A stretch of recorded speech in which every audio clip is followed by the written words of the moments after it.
Bonjour à toutes et à tous. J'espère que vous m'entendez. C'est bon? Bon, super.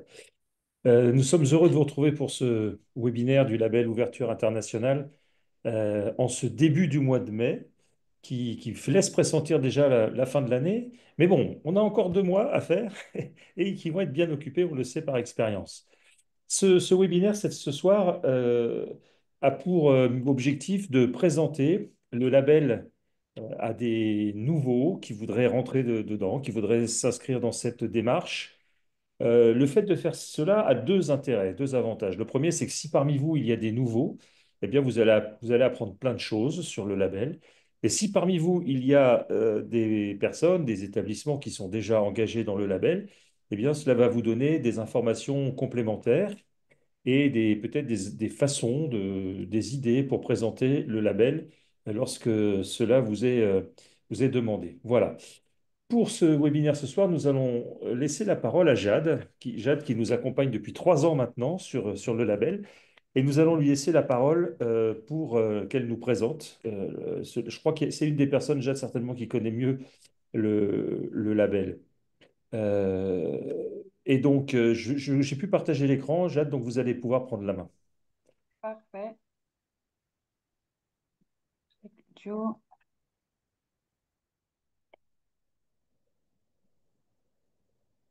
Alors,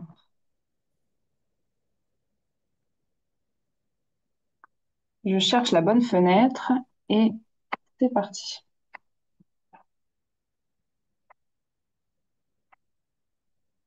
Donc, est-ce que vous voyez bien mon écran, tous? Ouais, parfait.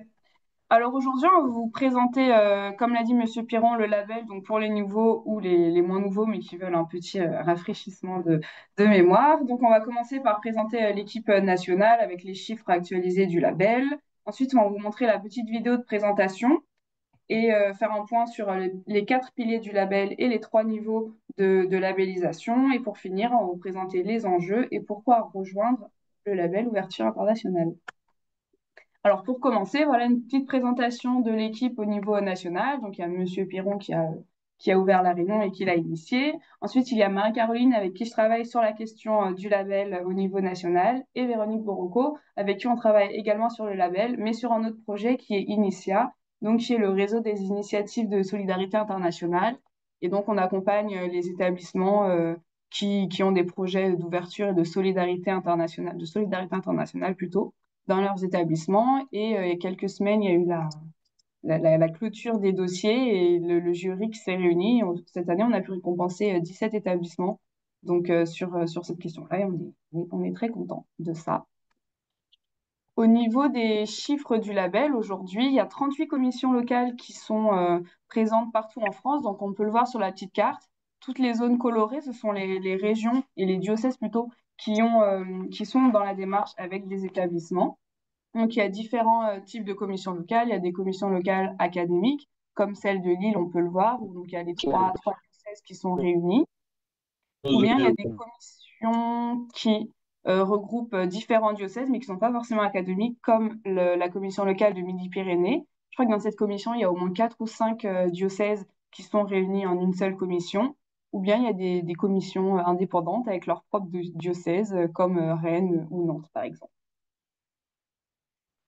Et au niveau des établissements, le label, il représente aujourd'hui 1300 établissements, plus de 1300 établissements, ce qui représente environ 18% des établissements de l'enseignement catholique. Et on peut voir au niveau des chiffres représentatifs que c'est quasiment un tiers, un tiers, un tiers entre école, collège et lycée. Donc on pourrait penser que c'est plus un label qui est destiné au second degré au niveau de l'ouverture internationale, mais finalement, il y a un peu plus d'écoles quand même qui sont engagées. On encourage tout le monde à rejoindre le label. Donc maintenant, je vais vous présenter la petite vidéo. Elle n'est pas d'actualité au niveau des chiffres, mais elle représente toujours bien le fonctionnement du label qui n'a pas changé depuis 2021. Donc, il y a eu plusieurs améliorations, notamment sur la plateforme, mais concrètement, dans l'idée, le label reste le même. Donc, je vais vous la partager. Si tu veux faire comme Hélène pour passer de... C'est la pub. Parce que j'étais tellement... L'enseignement catholique de France propose aux établissements de son réseau un processus de labellisation pour valoriser leur engagement d'ouverture internationale. Déjà expérimenté dans une centaine d'établissements, ce label est proposé à partir de 2021 à l'ensemble des établissements catholiques de France. Le label Ouverture internationale concerne toute la communauté éducative. Les élèves, bien sûr, de l'école primaire à l'enseignement supérieur, mais aussi les adultes, quelle que soit leur fonction dans l'établissement. L'ouverture internationale d'un établissement ne se réduit pas à l'apprentissage des langues. Elle concerne également le dialogue interculturel, la mobilité pour les jeunes ou les adultes, ou encore l'écologie intégrale. La mission d'éducation qui prend racine dans la salle de classe, comme lieu de transmission des savoirs académiques, peut être enrichie par l'ouverture à l'autre, qu'il soit proche ou lointain. L'ouverture internationale offre la possibilité d'une meilleure compréhension d'autres réalités, d'une nouvelle appréhension du monde, de la rencontre et du dialogue interculturel et de la promotion d'une solidarité internationale. Le label Ouverture internationale permet de donner de la cohérence aux initiatives et de les rendre lisibles en interne auprès des élèves et des familles, ainsi qu'en externe auprès des acteurs du territoire. Il permet également de développer de nouveaux projets et partenariats en France et à l'étranger. Il offre enfin la possibilité de rejoindre le réseau national des établissements labellisés en bénéficiant de temps de formation et de mutualisation de pratiques. Concrètement, le label Ouverture internationale se décline en 3 niveaux. Le niveau 1 est la porte d'entrée. Il permet à l'établissement de dresser un état des lieux de ses activités et de se fixer un objectif de progression. Il est accordé pour une durée d'1 an renouvelable une fois. Le niveau 2 est le niveau principal. L'établissement s'engage à répondre à des critères précis comme l'ouverture au monde et aux autres, la formation intégrale de la personne, la formation des jeunes et des adultes par la mobilité et les langues. Le label niveau 2 est accordé pour une durée de 3 ans renouvelable. Le niveau 3 offre la possibilité à l'établissement de faire reconnaître son expertise dans un des domaines de l'ouverture internationale. En entrant dans ce processus de labellisation, un établissement s'inscrit dans une démarche dynamique qui lui permet de progresser dans la dimension internationale.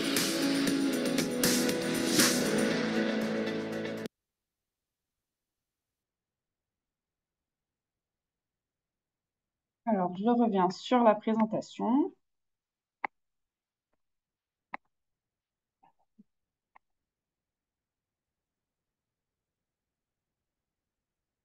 Parfait, donc voilà, c'est une petite vidéo qui présente assez bien le label. Donc maintenant, pour cette nouvelle partie, on voulait s'attarder avec vous un peu plus sur les 4 piliers qui composent le label.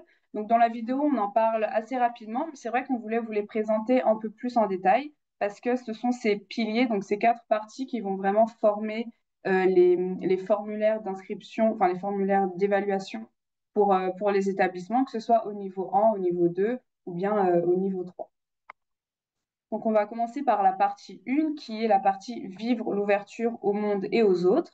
Donc, dans cette partie, on va s'intéresser vraiment à l'établissement, à savoir comment il va réussir à constituer sa commission dans son établissement et comment il va sensibiliser tous les acteurs aux questions d'ouverture internationale. Donc, comment l'établissement va informer et impliquer tout le monde, que ce soit le personnel éducatif, les enseignants, le personnel au GEC, les élèves ou bien les parents d'élèves. C'est important que toute cette communauté soit au courant de ce qui se vit dans l'établissement et des questions d'ouverture internationale. Ensuite, au niveau des partenariats, l'établissement va co-construire des partenariats, que ce soit avec des établissements, des associations ou même des entreprises, au niveau local, national ou international. Donc, ça permet d'assurer la pérennité des partenariats et de créer une vraie dynamique d'échange et d'ouverture à l'autre par ce biais-là. Et enfin, le dernier point pour cette première partie, ça sera la valorisation de la rencontre.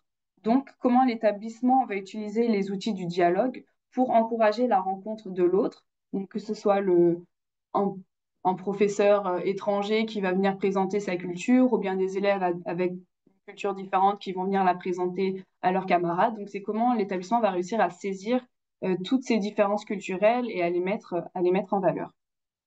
Je ne sais pas si Marie-Caroline veut ajouter quelque chose. Je la vois pas. Non. C'est tout bon, vas-y. Ouais. Très bien. Donc, au niveau de la deuxième partie, ça sera répondre aux enjeux de la formation intégrale de la personne.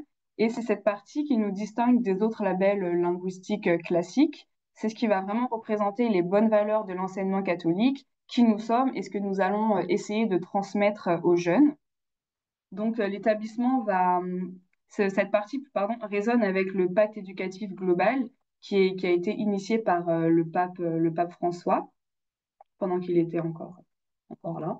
Et l'établissement va permettre, va répondre aux questions, savoir comment il va réussir à renforcer la citoyenneté et la solidarité de chacun, comment il va se saisir des questions de l'écologie, sur l'écologie intégrale, mais aussi répondre sensibiliser les jeunes à la paix, aux questions de la paix, au dialogue interculturel, interreligieux, mais aussi à la citoyenneté européenne. Donc, ça permet à l'élève, mais aussi au personnel éducatif, aux enseignants, de prendre conscience et d'aller à la rencontre de l'autre, et pour les élèves, d'être citoyens du monde, de prendre soin de la maison commune, etc.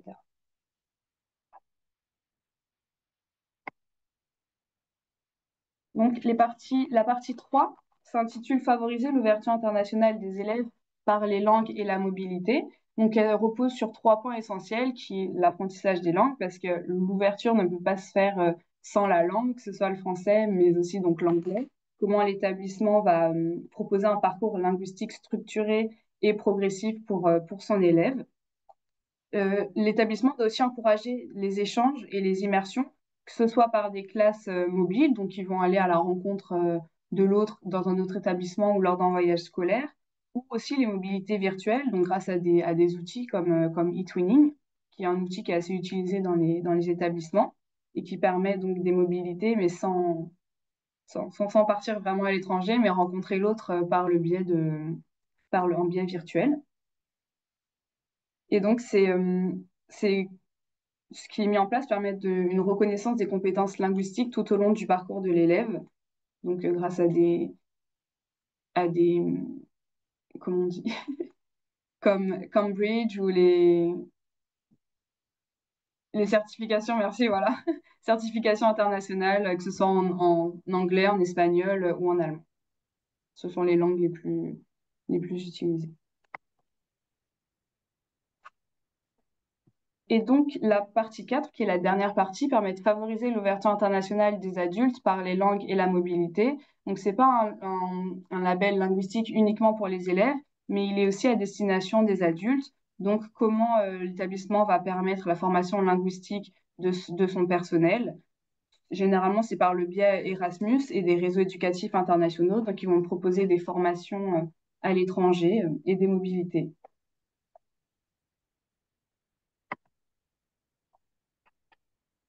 Donc là, c'était les 4 piliers qui composent le label. Et on l'a vu dans la vidéo, ce label est un label à 3 niveaux. Donc, il y a d'abord la porte d'entrée du label, qui est le niveau 1. Et donc, à ce niveau-là, l'établissement va venir faire acte de candidature. Et par le biais donc, de ce formulaire qui est composé d'un QCM, avec trois réponses possibles, pas du tout en cours ou installées, l'établissement va venir faire un état des lieux de ce qui est vécu dans son établissement. Donc, c'est vraiment un dossier qui est assez léger, qui vraiment, c'est savoir ce qui est vécu dans l'établissement. Donc, ce niveau 1 est à valider par la commission locale. Et à l'issue de cette validation, il y aura une visite d'accompagnement qui va être faite. Donc, un ou deux membres de la commission locale vont venir rendre visite à la commission internationale de l'établissement et échanger et permettre de construire ensemble la suite et le niveau 2 notamment.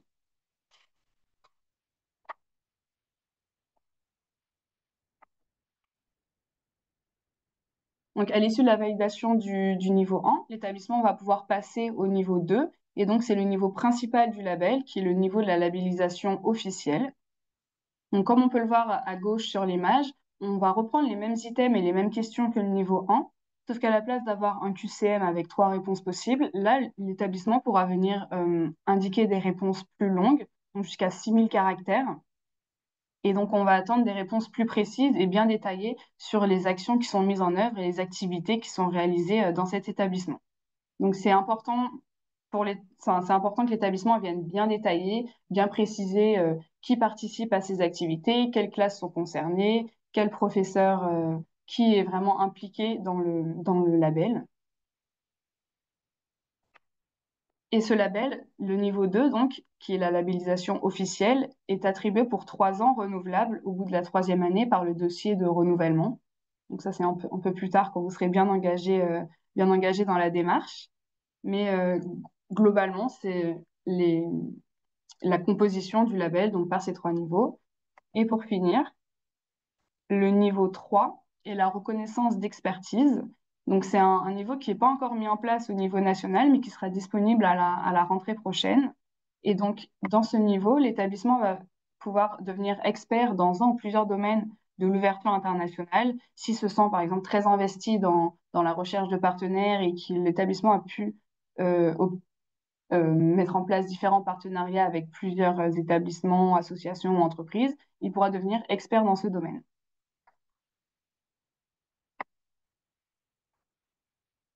Donc là, c'était la présentation sur les parties un peu plus euh, concrètement le label, qu'est-ce que c'est. Maintenant, on va poser la question, pourquoi rejoindre ce label? Donc on peut le voir que depuis 2021, c'est un label qui a pas mal évolué. Donc il a commencé avec une centaine d'établissements inscrits en 2021. Aujourd'hui, au bout de la 4e année, en 2025, on est à plus de 1300 établissements. Donc c'est un réseau d'établissements engagés qui est grandissant et qui ne cesse de grandir aujourd'hui.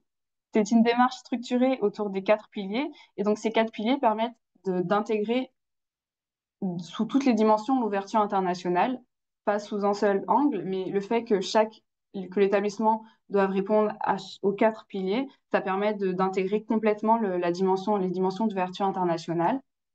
Et c'est un projet qui relie élèves et adultes autour de l'ouverture au monde.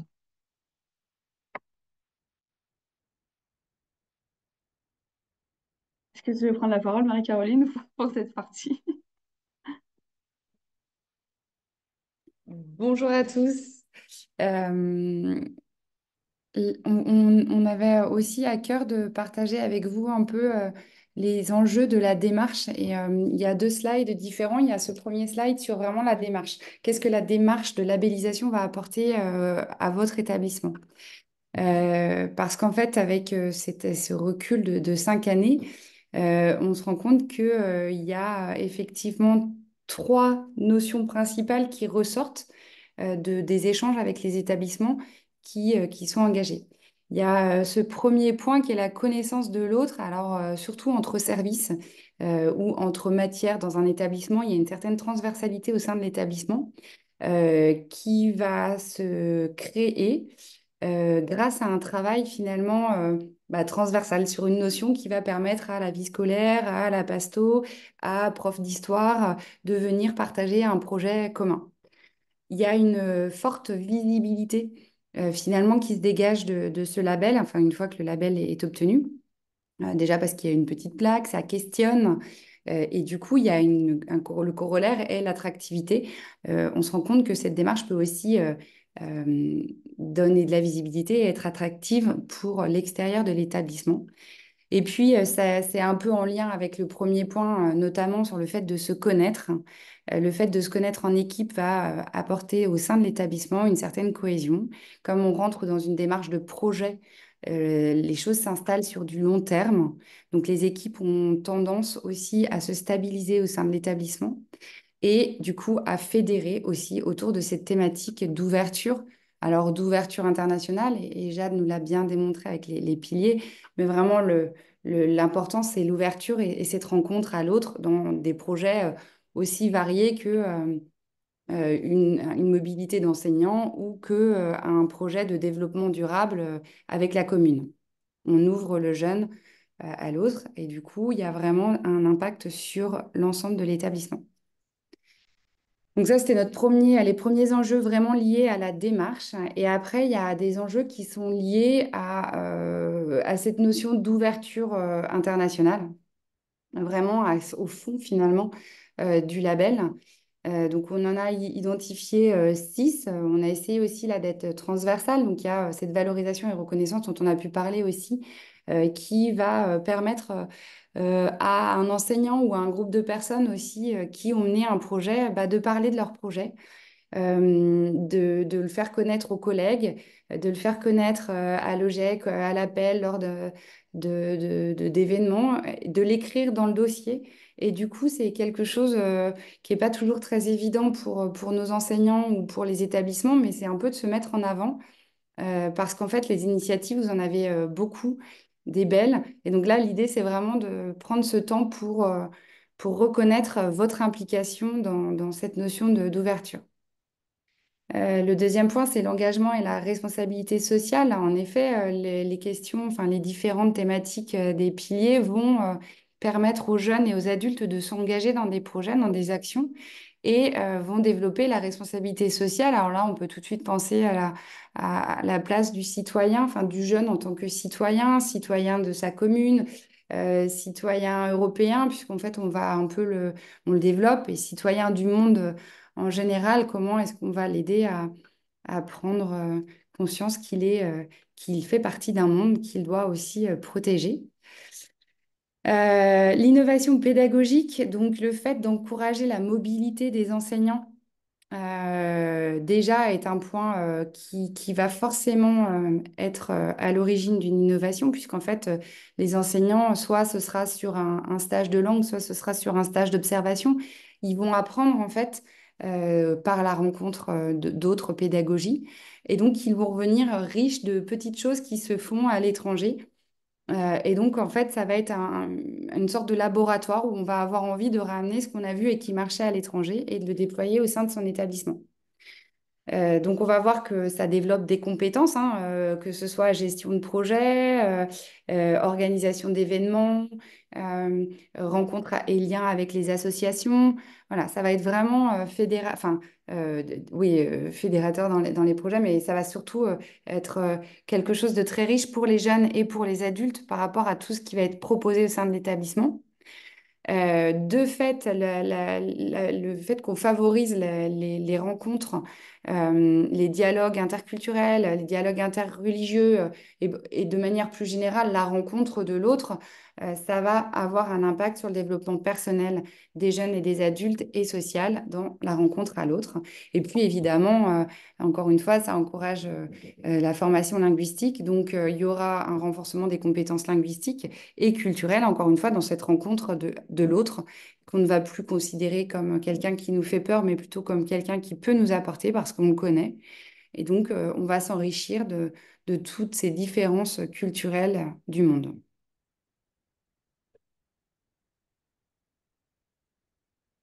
Voilà, donc c'était le dernier point qu'on a abordé avec vous, la question des enjeux. Et là, on vous a mis tous les liens des anciens webinaires. Donc, si vous voulez les regarder, ils sont disponibles sur YouTube. Donc, quand on va vous envoyer le support, vous allez pouvoir les retrouver à cet endroit.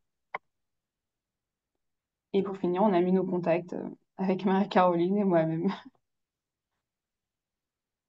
Alors évidemment, là, ça fait beaucoup d'informations, surtout si vous êtes nouveau et que vous ne connaissez pas. Si vous nous connaissez, vous avez déjà entendu 20 fois tout ce qu'on vient de vous dire.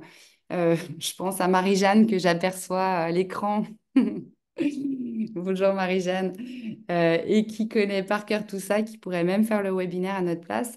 Euh, voilà, l'idée, c'était vraiment parce que enfin, pour ceux, peut-être certains ici, on avait l'année dernière fait un petit sondage avec vos besoins sur les thématiques en fait des webinaires, et vous nous aviez soumis ce besoin-là qui était de dire en fait des fois c'est un peu pointu pour des établissements qui arrivent dans le circuit en fait, donc un petit rappel rapide de ce qu'est le label pourrait être intéressant. Donc c'est ce qu'on a voulu faire ce soir.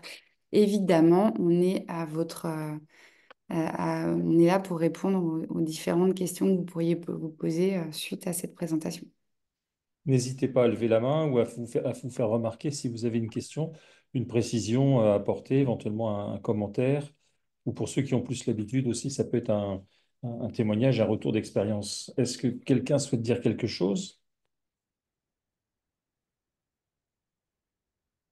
Moi, je peux dire quelque chose. Oui, oui, oui, très bien, Marie-Jeanne. Oui, moi, je veux juste dire d'abord merci pour cette présentation, parce que oui, depuis 2021, je suis dessus, je suis très, très convaincue de ce dispositif de labellisation et de reconnaissance. C'est très important dans les établissements, parce que les établissements, ça les aide, et je dirais au-delà, ça les oblige à faire un état des lieux de tout ce qu'ils font. Et beaucoup d'établissements ne se rendent absolument pas compte de tout ce qu'ils font et de la valeur de ce qu'ils font. Donc, au-delà de ce qu'ils font, de la reconnaissance, eh bien aussi on leur permet de valorisation, de valoriser, et on leur donne les outils, les clés. Alors, ça va des réseaux sociaux, mais ça va aussi vers des outils beaucoup plus pratiques, hein, des grilles, des questionnaires, voilà. Et vraiment, merci pour ce label, parce que je trouve que c'est porteur, ça a une très grande valeur ajoutée. Et dans la présentation d'aujourd'hui, eh bien, moi, je trouve toujours des petites choses à rajouter à mes propres présentations. Donc, un grand merci à toute l'équipe. Merci bien pour ces encouragements. Il faut dire que le label est un instrument, un processus vivant.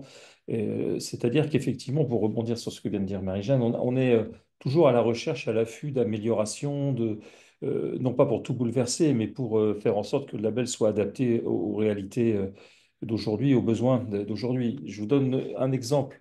On a été interpellé récemment par le fait qu'il manquait certainement une dimension autour de l'inclusion dans le label. Donc on y travaille, on réfléchit à la façon de l'intégrer. C'est évident qu'aujourd'hui, ça semble absolument évident pour tout le monde. C'est évident qu'on ne peut pas envisager un processus de ce type-là dans l'enseignement catholique sans être dans une prise en compte de cet aspect de l'inclusion. Voilà, ça c'est un élément. Le label est vivant. Le label aussi, il est connecté, c'est-à-dire on est en contact régulier avec l'agence Erasmus+ à Bordeaux.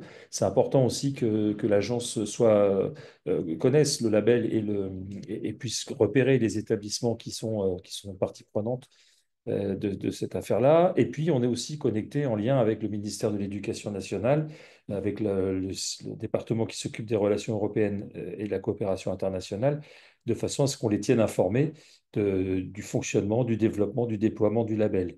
Avec un objectif pour nous, qui est que le label ne soit pas perçu comme un concurrent aux initiatives du ministère, je pense en particulier à Euroscol, mais que le label puisse être présenté ou se présenter comme une spécificité de l'enseignement catholique complémentaire aux initiatives de l'enseignement, de l'éducation nationale. Même si pour un certain nombre d'éléments, les deux, je prends l'exemple de Roscoe et le label, se recoupent et s'empiètent entre guillemets l'un sur l'autre, en tout cas se complètent bien dans les initiatives, dans la prise en compte des initiatives des établissements. Est-ce qu'il y a d'autres questions, d'autres remarques? Bon, très bien. Moi, je voudrais ajouter un élément aussi d'ouverture. On a évoqué le travail que l'on fait sur la mise en place du niveau 3, du niveau pour les experts. C'est un travail aussi important qui est fait de façon approfondie afin de pouvoir présenter, hein, de proposer un niveau 3 qui corresponde à un besoin pour le réseau, un besoin pour les établissements.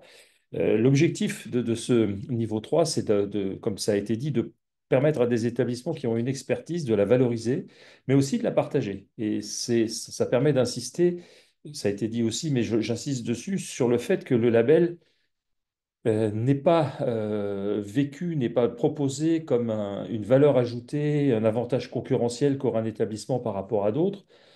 C'est pas ça que l'on souhaite proposer dans le réseau, c'est un réseau de coopération, de partage, de mutualisation. Je le dis parce que si des établissements envisagent de rentrer dans le label de façon à gagner des parts de marché, entre guillemets, j'emploie volontiers le discours commercial de l'entreprise par rapport aux établissements voisins, eh ben, ce ne sera pas du tout dans cette logique-là. Et en tout cas, les établissements ne s'y trouveront pas auprès du label, en tout cas de l'équipe qui pilote le label, ce type de logique-là. Voilà, ça c'est très important. L'idée, c'est vraiment le réseau et la coopération.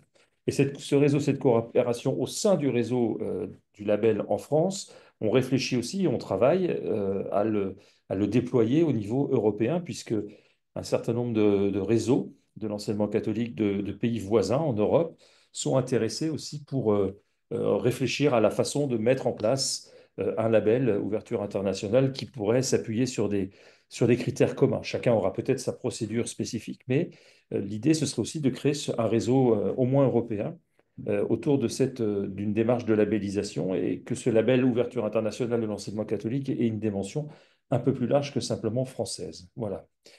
Est-ce qu'il y a Oui, il y a une des... question. Oui, alors, On a une question alors d'une personne dont je ne sais pas, voilà, j'ai les nodes ou les noms, bref. Avec une question par rapport à la démarche de validation niveau 1 enfin, c'est une question sur le calendrier. En gros, à partir de quand débute la campagne? Alors, on va faire une réponse de Normand, à savoir que ça va dépendre de votre commission locale et du calendrier de votre commission locale. Souvent, alors là, je vais parler pour quelques commissions locales dont on peut avoir connaissance du fonctionnement. Souvent, le, enfin, le lancement de la campagne pour une année, c'est au moment de la pré-rentrée où voilà, on dit, bon, bah, ça y est, c'est bon, vous pouvez venir déposer vos dossiers niveau 1. On aura une commission qui va les évaluer en janvier ou en février, donc ça dépend. Mais là, on vous invite vraiment à vous rapprocher de votre commission locale. Louis-Marie en parlait tout à l'heure sur la coordination. Nous, au niveau national, on n'impose pas de calendrier enfin, identique pour toutes les commissions, puisqu'on veut vraiment prendre en considération les réalités de chaque territoire. Donc la seule chose qu'on impose, c'est l'évaluation. Donc vous savez désormais qu'elle est la même pour l'ensemble du territoire. Et d'ailleurs, avec Jade, on a eu plusieurs fois cette année l'occasion de contacter certaines commissions locales suite à des évaluations qu'on estimait un peu à revoir, ou en tout cas, il fallait qu'on échange avec la commission pour comprendre pourquoi il y avait telle ou telle évaluation. Donc voilà, évaluation commune imposée par le national. En revanche, pas de calendrier imposé. Donc à voir avec la commission. très bien. Est-ce que vous voyez d'autres, Jade ou Marie-Caroline, est-ce que vous voyez d'autres mains qui se lèvent?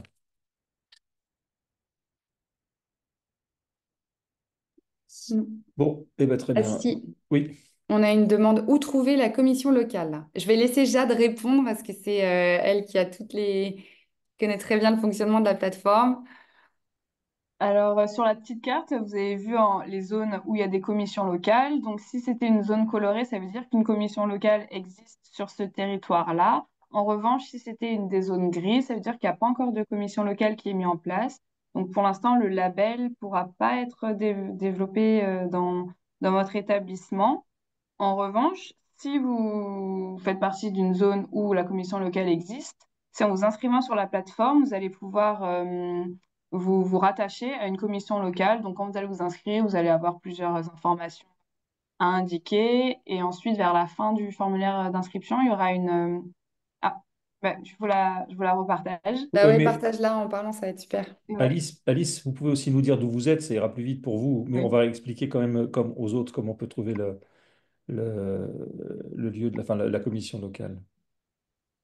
Et sinon, ouais, donc lors de l'inscription, vous allez vers la fin de la fiche d'inscription, il y aura une liste déroulante et là, vous allez pouvoir choisir la commission locale à laquelle vous appartenez. Je retrouve la carte. Oh, zut. Tout en sachant, Alice aussi, que cette carte vous sera, enfin le PowerPoint vous sera transmis, donc vous pourrez regarder aussi. Voilà.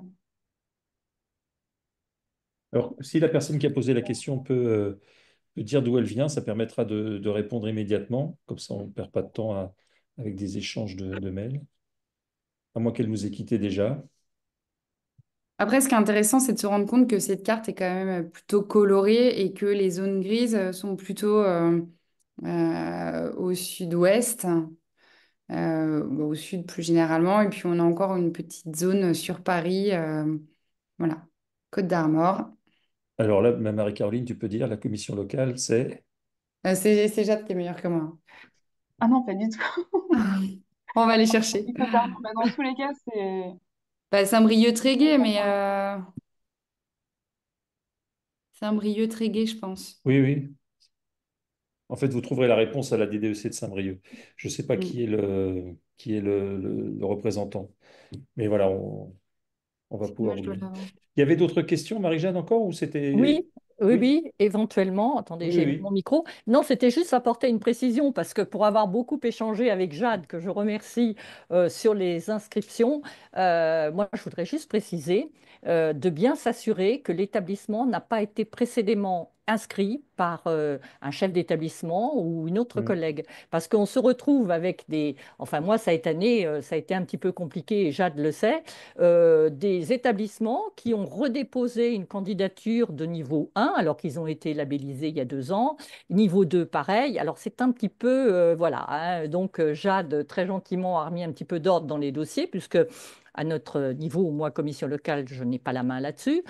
Donc, bien se renseigner. Et puis, bon, l'histoire de la commission locale, où moi, je retrouve des établissements, voire de Paris, qui mettent, parce que des anciens collègues, etc. Hein, ça, c'est pareil, je l'avais déjà évoqué avec Jade et Marie-Caroline. Donc, je me retrouve avec des demandes de validation de candidature de niveau 1 hors de la circonscription de la commission Mm. locale à oui. laquelle j'appartiens. Voilà, mais donc bien se renseigner avant quand même de déposer sa candidature. Qui suis-je, moi? Est-ce que je dépose en tant qu'enseignant, en tant que personnel d'OGEC, ou est-ce que c'est le chef d'établissement et pour quelle entité pédagogique? Est-ce que c'est pour l'école? Est-ce que c'est pour le collège? Est-ce que c'est pour le lycée? Là aussi, c'est pas toujours bien compris, je pense, par ceux qui veulent déposer une candidature. Voilà, c'est juste ce que je voulais ajouter. Oui, effectivement. Très bien. Alors, c'est Oui. vrai que souvent, dans l'ordre de l'inscription, c'est le diocèse ou la DEC qui va lancer un peu et prendre la main sur la dynamique ou la volonté ou la stratégie de la direction diocésaine d'aller ou pas sur le label et de valoriser et donc de faire des communications et de prendre un peu effectivement toutes ces précautions dont tu parles, Marie-Jeanne, effectivement, que tu as rencontrées. Donc, n'hésitez pas à vous rapprocher effectivement de Voilà. l'ADEC pour savoir si c'est quelque chose qui est déployé. Pour les Côtes d'Armor, c'est bien Étienne Le Pavant, Alice, du coup, qui est responsable de la commission locale, donc il peut être contacté. Je ne sais pas si vous le connaissez, mais voilà. Très bien. Bon, eh bien, écoutez, de toute façon, on reste en contact, on reste accessible, pardon, et disponible par mail. Vous aurez les coordonnées dans le PowerPoint qui va vous être envoyé, ainsi que l'adresse YouTube, Jade l'a dit, de tous les webinaires de l'année et de celui-ci en particulier. Le dernier webinaire de la saison sera le 2 juin sur le thème de l'enseignement du Le, français langue le étrangère. 10, le 10 juin. Ah, le 10 juin, pardon. Ouais. Ah, ben, d'accord. Le 10 juin, merci Jade. Sur le thème de l'enseignement du français langue étrangère, c'est une question qui nous semble importante aussi à traiter. Alors, c'est pas un critère obligatoire dans le label, c'est un critère facultatif, parce qu'évidemment, tous les établissements, et on peut le comprendre, ne sont pas concernés par ce type de proposition.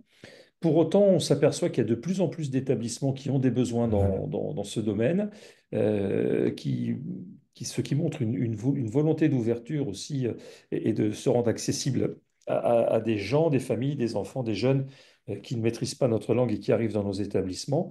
Et comme c'est quelque chose qui est en développement et qu'en fait, il n'y a pas vraiment de système structuré et unifié en termes de type de propositions faites dans les établissements. Ce que je veux dire par là, c'est qu'il n'y a pas, par exemple, un CAFEP du français langue étrangère. Il y a des diplômes, enfin des diplômes de certification qui existent, mais c'est pas comme l'enseignement du français, des maths ou de l'histoire géo, si vous voyez ce que je veux dire. Et donc, il nous semble important, face à la diversité des modalités proposées, de renforcer ce travail des intervenants en français langue étrangère.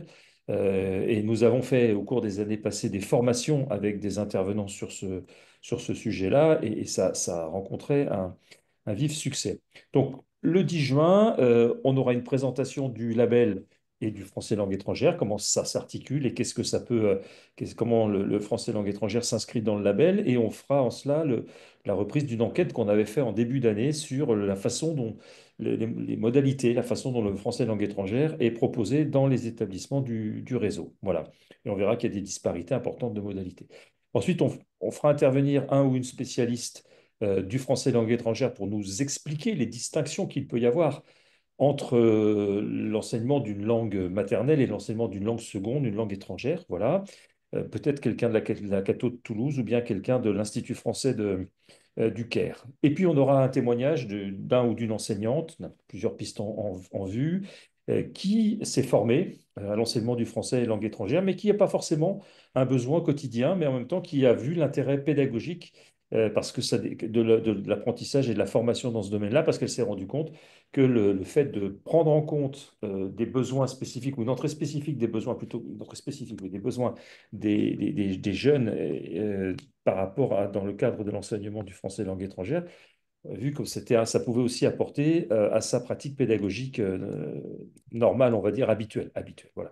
Et puis il y aura un temps de questions-réponses, comme on le fait à chaque fois. Voilà. Donc rendez-vous le 10 juin, vous aurez les informations par les canaux habituels. Et puis d'ici là, on vous souhaite une bonne continuation dans le label et on reste à votre disposition.